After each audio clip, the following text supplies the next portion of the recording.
Buongiorno da Renzo Micheletto, ben ritrovati con un nuovo approfondimento di Radio Veneto Agricoltura che quest'oggi dedicheremo al progetto BioDelta 4. Ce ne siamo già occupati in una puntata precedente, ma oggi faremo un po' il punto sullo stato di avanzamento. BioDelta 4 è un programma Interreg Italia-Austria, ma portato avanti leader capocordata del progetto Veneto Agricoltura con l'Università di Padova e la Camera di Commercio del Tirolo, ma ci spiegherà meglio il coordinatore del progetto, il dottor Massimo Lorigian di Veneto Agricoltura, al quale chiediamo appunto di farci un momentino il punto sul progetto, sullo stato di avanzamento del progetto.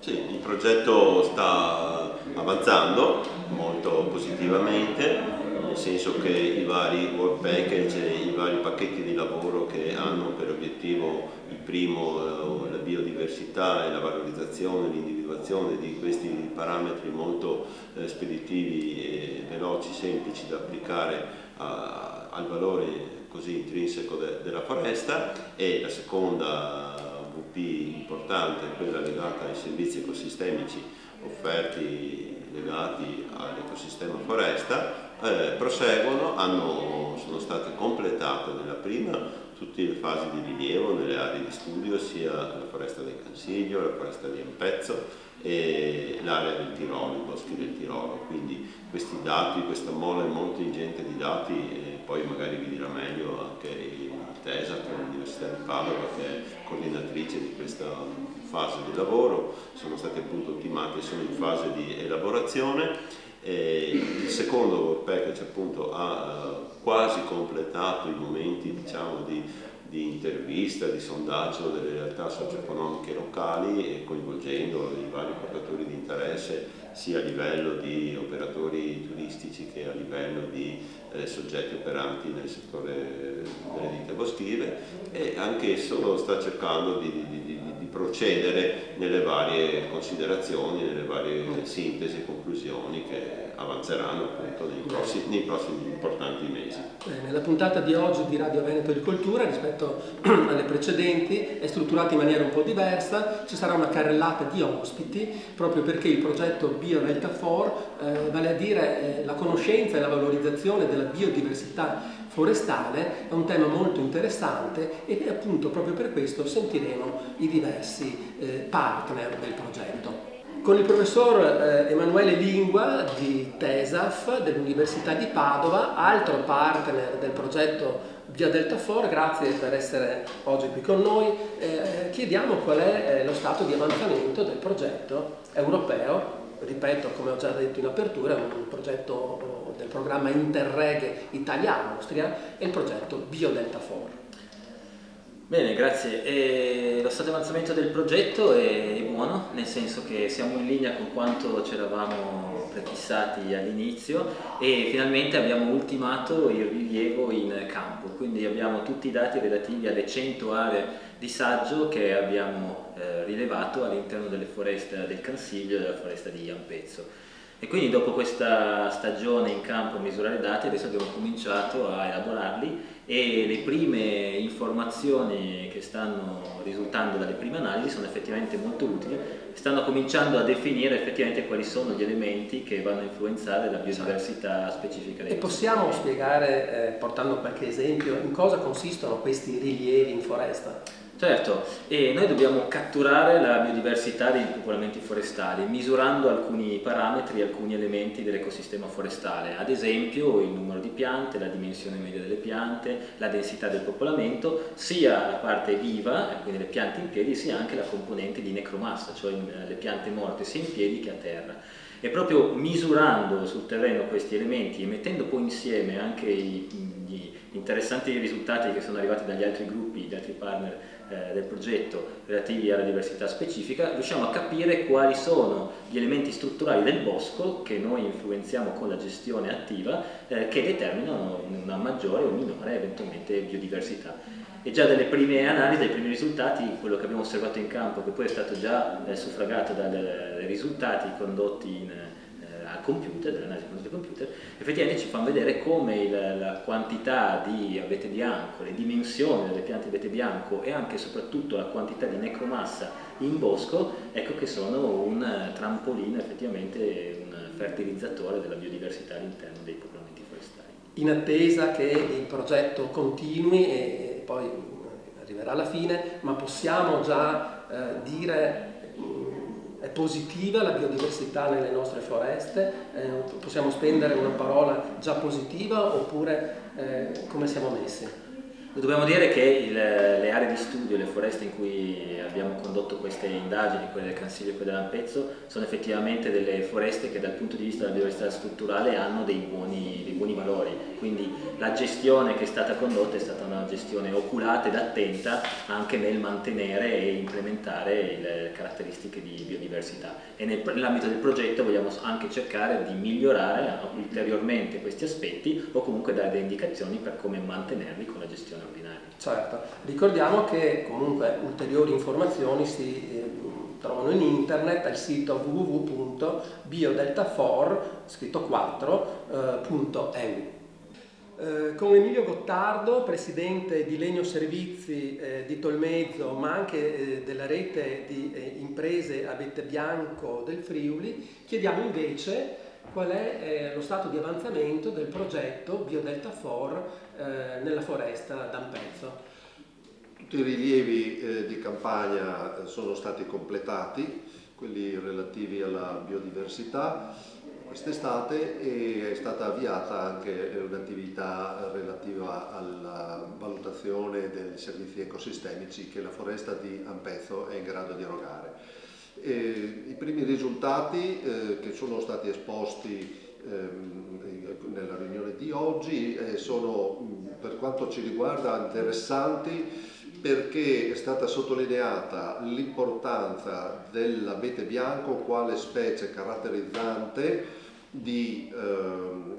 sia di microhabitat che di ambienti forestali in generale, con una forte caratterizzazione che per noi che lavoriamo all'abete bianco come specie di riferimento, come rete di imprese, apre degli scenari interessanti proprio legati alla valorizzazione della foresta in sé e potenzialmente anche di questa specie alla quale vorremmo in prospettiva legare un marchio di qualità. Quali sono le dimensioni della foresta d'Ampezzo? Sono circa 5.000 ettari di foresta di varie tipologie forestali molto interessanti, dove il pezzo più grosso, diciamo il comparto più grosso, compatto unico, è rappresentato da boschi misti di abete rosso, abete bianco, faggio e larice in quota.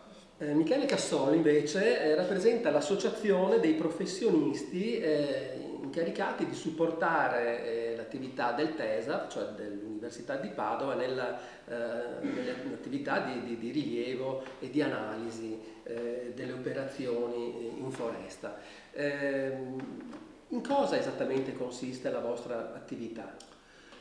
Allora, noi abbiamo messo a punto un set di indicatori, circa una ventina, legati a quelli che sono i caratteri più biologici, diciamo, del bosco, quindi legati alla flora, alla fauna, un po' agli aspetti ecosistemici, e per ognuno di essi, nelle diverse aree di saggio, abbiamo analizzato i diversi parametri che li caratterizzano, quindi con rilievi fitosociologici, rilievi della fauna, rilievi sui microhabitat, gli alberi grandi, gli alberi con cavità, eccetera, in maniera da avere delle informazioni che ci consentano poi di associare a questi valori che abbiamo rilevato quello che può essere un indice complessivo di biodiversità. Ecco, questo è un po' il lavoro che abbiamo fatto nelle due foreste. E cosa è emerso esattamente? Ma è emerso, diciamo, innanzitutto che i due casi di studio rappresentano boschi a elevata biodiversità, quindi boschi molto importanti, molto ricchi, molto ben gestiti. Poi ognuno di essi, sia Cansiglio che Ampezzo, si connota per delle cose un po' particolari che un po' li differenziano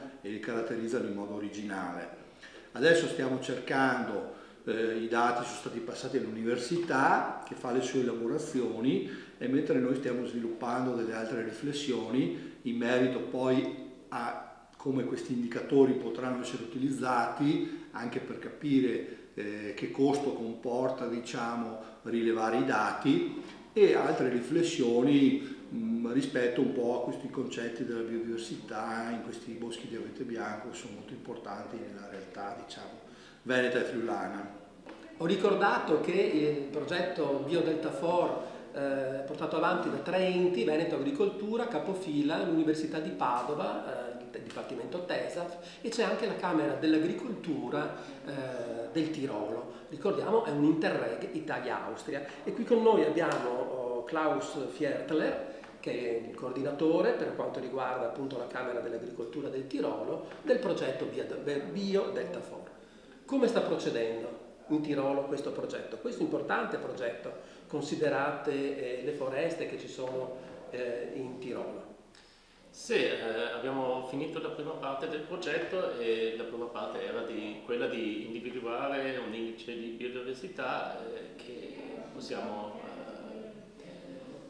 far facilmente.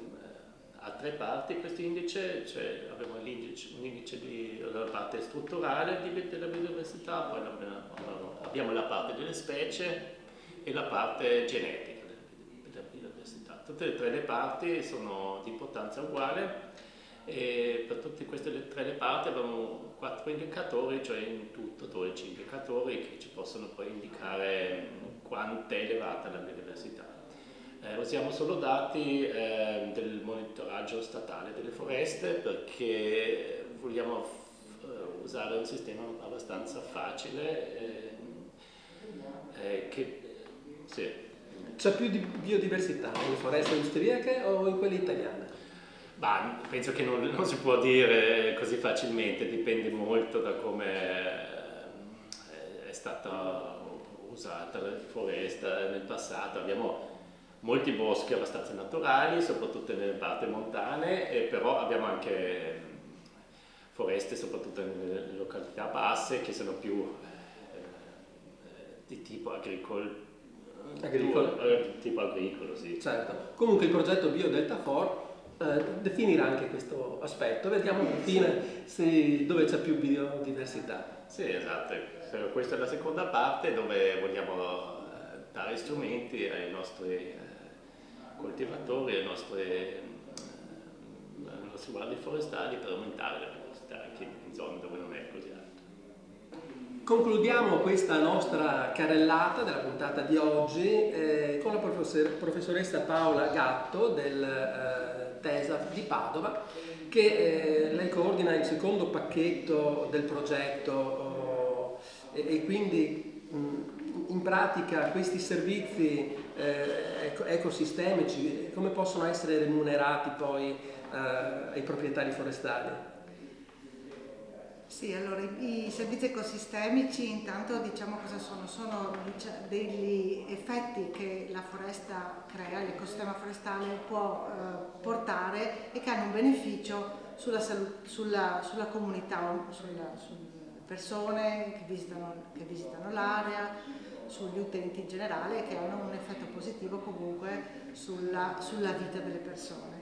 E ci sono diversi modi di valorizzarli. Quello che noi vogliamo fare nel progetto è cercare di stimolare un riconoscimento da parte di chi gode delle utilità di questi servizi ecosistemici, siano i visitatori, siano chi utilizza il legname che proviene da queste foreste ad alto livello di biodiversità. Tutti questi utenti in qualche modo devono essere resi sensibili alla presenza di questo alto livello di servizio ecosistemico e di biodiversità e quindi devono anche in un certo modo essere convinti che valga la pena di riconoscere il valore attraverso appunto delle catene che poi in qualche modo portino una remunerazione diretta a chi questo servizio lo fornisce, cioè il proprietario della foresta. E possiamo portare qualche esempio di servizio ecosistemico? Un servizio ecosistemico che noi cerchiamo di valorizzare è quello legato all'uso ricreativo della foresta, delle nostre foreste pilota, dei 2 casi che abbiamo nel progetto. E quindi siamo consapevoli che c'è un'utenza, un interesse dal punto di vista dei turisti a visitare la zona che può essere aumentato trasmettendo loro questo elevato valore della foresta che vanno a visitare. Avendo una maggiore affluenza, un maggior richiamo, questo porta poi a un valore nella zona legato anche alla possibilità di offrire dei servizi turistici, delle guide, accompagnamento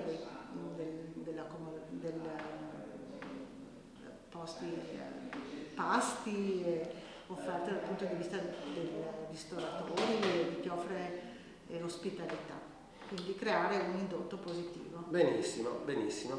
Abbiamo concluso questa nostra lunga carrellata. Ricordo però che sul sito www.biodeltafor in numero 4.eu tutte queste notizie sono reperibili con approfondimenti, ci sono un sacco di fotografie che riprendono le 3 aree oggetto del progetto, oggetto di studio del progetto, e quindi seguiteci, seguite Veneto Agricoltura, seguite il TESAF dell'Università di Padova e la Camera dell'Agricoltura del Tirolo, che fanno parte appunto, che portano avanti questo interessante progetto Biodeltafor. Un saluto a tutti e un arrivederci alla prossima settimana.